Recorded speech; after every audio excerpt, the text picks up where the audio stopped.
L'exposition à l'Afrique et à la nature s'exprime par la descente d'un fleuve, l'un des plus importants de ce continent, le fleuve Niger. Sur l'affiche de l'exposition figure la statue de Mami Wata, c'est la déesse de l'eau. Elle provient du peuple Temné, sur le versant montagneux de la Guinée, là où le Niger prend sa source. Mami Wata est une représentation féminine retrouvée dans de nombreux pays d'Afrique. Elle symbolise la féminité, la fécondité et le danger qui s'exprime d'ailleurs sous la forme du serpent qui surmonte sa tête. Mami Wata va nous servir de guide, vous raconter des histoires sur quelques peuples rencontrés au cours de cette descente fluviale. Vous admirez ici le serpent en haut du cimier de Mami Wata. Le peuple suivant est Bamana, au Bambara du Mali. Mami Wata nous raconte la cérémonie du Siwara dans les années 80, une des dernières cérémonies rituelles authentiques vraisemblablement racontées par Jean-Paul Collen. Siwara signifie fauve de la terre. Le premier soir arrivent les deux masques Siwara qui arrivent au début de la saison des pluies pour favoriser une bonne récolte et encourager les jeunes agriculteurs. Nous vous présentons deux cimiers avec des représentations animales, principalement l'antilope. Au cours de cette cérémonie, des rites sacrificiels sont effectués. Le long du fleuve Niger coexistent de nombreux autres peuples. Nous allons maintenant visiter les Bozo, qui sont des pêcheurs. Ce sont les maîtres du fleuve. Mami Wata nous raconte l'histoire de ce peuple. Ici, vous avez une marionnette Bozo. En effet, les Bozo, à la fin de leur périple sur la rivière, participent à des fêtes locales, des sortes de théâtres villageois dont nous montrons ici diverses marionnettes très colorées. Voici une pirogue avec de Bozo avant qu'ils partent sur le fleuve. Ils font des rites sacrificiels d'ailleurs pour bénir les nasses qui vont servir à la pêche. Nous avons ici ces effigies très colorées qui correspondent au théâtre villageois, aux fêtes locales dont nous parlions. Ici, trois effigies qui représentent des esprits de l'eau, des sirènes. Ce sont des objets magnifiques recouverts de peintures industrielles et qui sont toujours actuellement utilisés.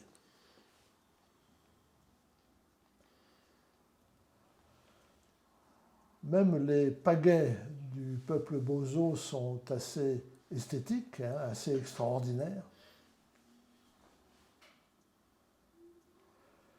Nous avons ici maintenant la figure d'un bovidé qui est indiqué Bozo, mais dont on peut se demander si elle n'est pas en fait Bamana, puisque les bovidés sont plutôt utilisés par les éleveurs.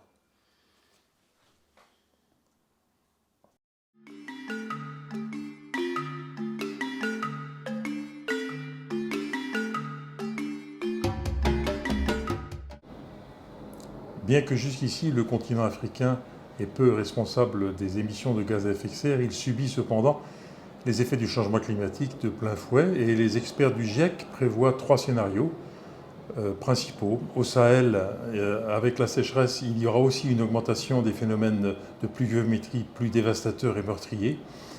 Dans l'Afrique tropicale humide, on va avoir une température qui va s'élever et surtout une saturation de l'air en humidité qui rendront la vie impossible, notamment pour l'homme, puisqu'il ne pourra plus réguler sa température interne. Et puis en Afrique australe et Afrique du Nord, donc les deux extrémités du continent, la sécheresse qui est déjà en route, puisqu'on a vu des effets notamment au Maroc, en Algérie, en Afrique du Sud, va être l'avenir pour ces parties d'Afrique. Le delta intérieur du Niger représente un écosystème d'une très haute valeur au plan naturel. D'ailleurs, s'il a été classé depuis 2004 en zone humide d'importance internationale avec le label Ramsar. Comme on vient de le voir avec le changement climatique, il va subir de plein fouet ces sécheresses intenses avec des inondations subites. Et cette chaleur et l'élévation de la température va provoquer une évaporation de plus en plus grande avec bien sûr une diminution de la disponibilité en eau. Donc ça va impacter le travail des éleveurs peuls, des agriculteurs, et la raréfaction du poisson pour les pêcheurs Bozo, et puis joint à l'augmentation de la population, plus d'1 million d'habitants qui vient augmenter cette population autour de ce delta du Niger, les sources de conflits sont plus ou moins assurées et difficiles à résoudre. Le bassin du Niger est le quatrième plus grand bassin fluvial africain qui s'étend sur 9 pays, de la Guinée au Nigeria. Attirée par des conditions favorables, actuellement la population est de 130 millions d'habitants. Elle devrait doubler d'ici 20 ans. Ce doublement de la population va entraîner une surexploitation des ressources. Et ceci, face à ce défi, un programme de développement et d'adaptation au changement climatique a été mis en place en concertation avec les 9 pays concernés. La compensation carbone en Afrique est souvent un leurre.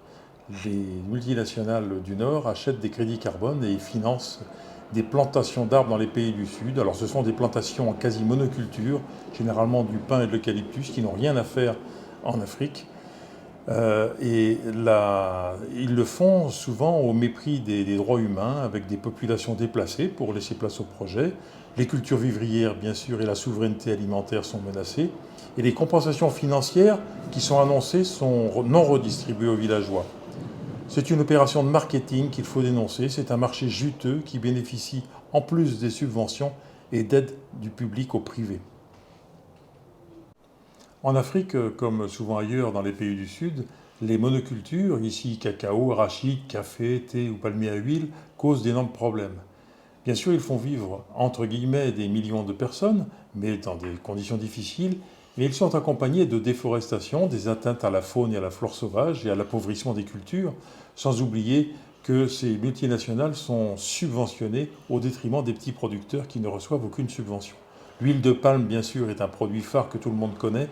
Et maintenant, en Indonésie, la culture massive du palmier à huile oblige à l'importation de produits autrefois produits localement. La ruée vers cette production s'accélère et en Afrique, bien sûr, il y a des projets qui sont un peu inquiétants avec une surenchère entre les pays pour cette production tout à fait néfaste aux hommes et à la nature. Mami Wata nous emmène maintenant, toujours au Mali, chez les Dogons sur la falaise de Bandiagara. Nous avons ici la problématique d'une saison des pluies qui se fait attendre. La saison sèche persiste et les greniers des villages Dogons sont vides. Il va falloir interpeller le Ogon, le prêtre du village, pour faire venir l'eau. Ce prêtre Ogon va utiliser ce qu'on appelle un accroche-nuage. Il s'agit d'un rite qui peut être un rite familial ou un rite communautaire. L'accroche-nuage est ici très représentatif, symboliquement, de la venue de la pluie. Ces 3 accroche-nuages sont Dogon ou Telem.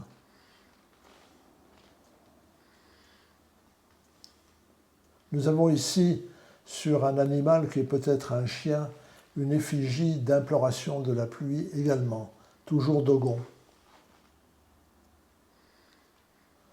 Ce masque est assez extraordinaire. C'est un masque que l'on appelle l'oiseau picoreur ou diodiomine. Dogon toujours.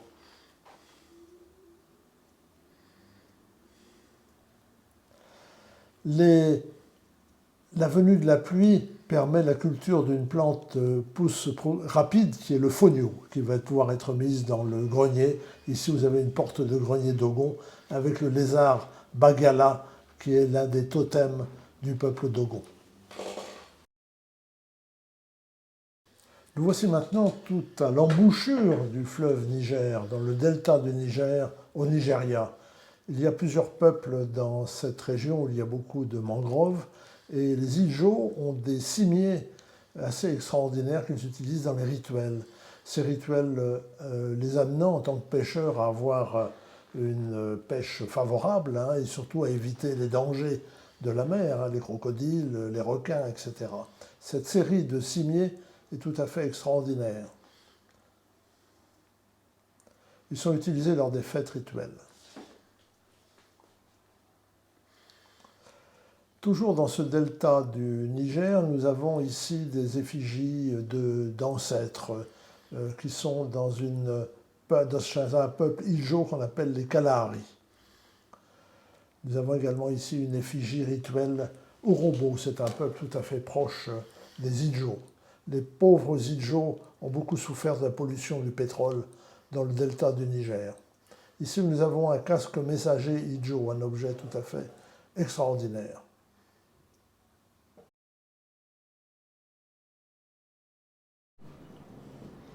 Après avoir fait miroiter un enrichissement des habitants dans le delta du Niger, les entreprises pétrolières se sont en fait livrées à une exploitation frénétique du pétrole.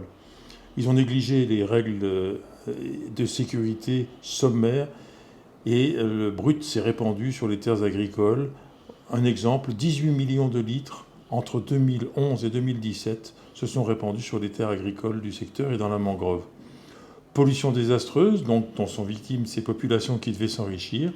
Un espoir quand même, en 2021, le groupe Shell a été condamné aux Pays-Bas pour avoir pollué les eaux de villages du Delta. C'est un précédent judiciaire qui ouvre bien heureusement la voie à d'autres condamnations. Mami Wata a tenu absolument à nous emmener chez les Bamileke. Nous sommes au Cameroun, très en dessous de la rivière Benoué, un affluent du Niger. Chez les Bamileke, il y a des cérémonies où l'éléphant est très présent. Autant le masque éléphant que l'on voit sur cette photo que le masque cagoule éléphant. Ces masques éléphants sont curieux parce qu'ils surviennent lors des fêtes des chefferies Bamileke, où ils sont d'ailleurs des emblèmes du faux, du roi de la chefferie. Ici, vous avez un masque éléphant tout à fait étonnant, porté en cimier. Nous avons également ici un masque cagoule, porté également par une société d'initiés de la chefferie. Ce qui est curieux, c'est que les éléphants ne sont plus présents chez les Bamileke depuis de très très nombreuses années. Ils ont disparu. Ceci nous amène à parler de la disparition des animaux en Afrique. Les causes de la disparition des animaux en Afrique, comme partout dans le monde, c'est la modification ou la perte des habitats. En Afrique, les mammifères ont perdu 17% de leur aire de répartition d'origine. Deux exemples, le lycaon, lui, voit son habitat se fragmenter en raison du changement climatique. Et cette espèce qui comptait 300 à 500 000 individus au début du XXe siècle, maintenant n'en compte plus que 3 000 actuellement, qui sont concentrés dans des zones isolées les unes des autres, donc avec une difficulté pour la diversité génétique. L'éléphant, 3 espèces, dont 2 en Afrique et en Asie. Il suffit de regarder le tableau pour voir l'aire de répartition qui se réduit comme peau de chagrin pour les 2 espèces. Les 4 espèces de pangolins africains et les 4 espèces asiatiques sont parmi les mammifères les plus menacés au monde. Ils sont braconnés pour leur chair et leurs écailles qui auraient des prétendues vertus curatives, notamment contre l'impuissance en médecine traditionnelle en Asie. Les saisies sont énormes par les douaniers des pangolins et des écailles de pangolins venant d'Afrique. Pourtant, en Afrique, le pangolin est un ancêtre mythique, un héros civilisateur. C'est l'intermédiaire entre les mondes de l'eau, de la terre et de l'air. C'est un médiateur parfait entre nature et culture.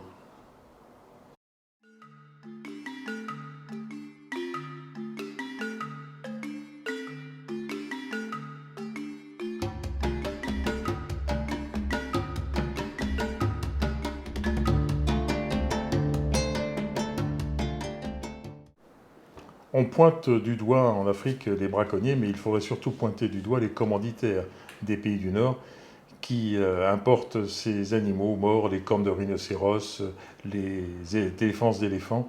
C'est la pauvreté qui conduit les braconniers africains à agir.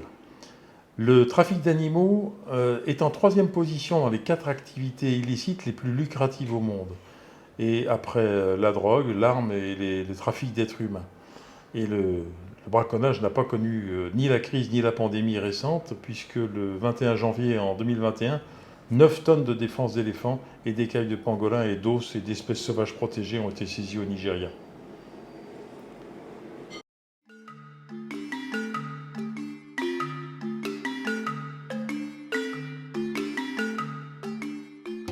L'État a tenu absolument à nous faire visiter un bois sacré, pas très loin du Niger, chez les Sénoufos. Nous sommes en Côte d'Ivoire. Il y a en effet un bois sacré qui est très important dans les rites initiatiques du Poro. Les jeunes sont initiés dans ce bois sacré qui est un bois sacré où il est interdit d'entrer si on n'est pas initié. Il y a des cérémonies à la fin de l'initiation avec, on décerne un trophée au meilleur agriculteur parmi les jeunes initiés. Ici, vous avez la déesse mère du Poro sous la forme de cette statue qui allait être deux jumeaux, symbole très fort en Afrique. Cette crosse d'initié est remise bien évidemment à chaque initié. Il faut savoir que dans la société initiatique du Poro, qui reste secrète, il y a également des masques d'initiation, des masques Om, tels celui-ci. Il y a également à souligner l'importance du Kalao. Ici, vous allez voir cette statue Kalao, cette grande statue qui est à l'entrée de l'exposition, qui est également importante dans la société du Poro. Il est intéressant de noter que le masque Kalao a pu être utilisé par une ethnie proche des Sénoufos qui sont les Ligbi. Ils sont musulmans, mais ils continuent d'utiliser ce masque Kalao pour certaines de leurs cérémonies. Le Kalao est un oiseau qui est très présent dans les mythes africains et notamment dans les mythes sénoufos. Il est un des 5 premiers animaux apparus sur Terre. On dit qu'il transporte les âmes des morts dans l'autre monde et il est utilisé dans tous les rites initiatiques.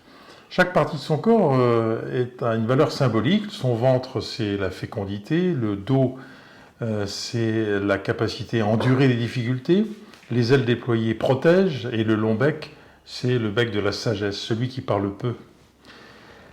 Mais malgré qu'il soit présent dans les mythes et vénéré, c'est un oiseau qui est très chassé et victime de cette chasse de brousse qui fait actuellement régresser les populations de Kalao, notamment au Cameroun ou dans les forêts ghanéennes, où les populations sont en train de s'effondrer.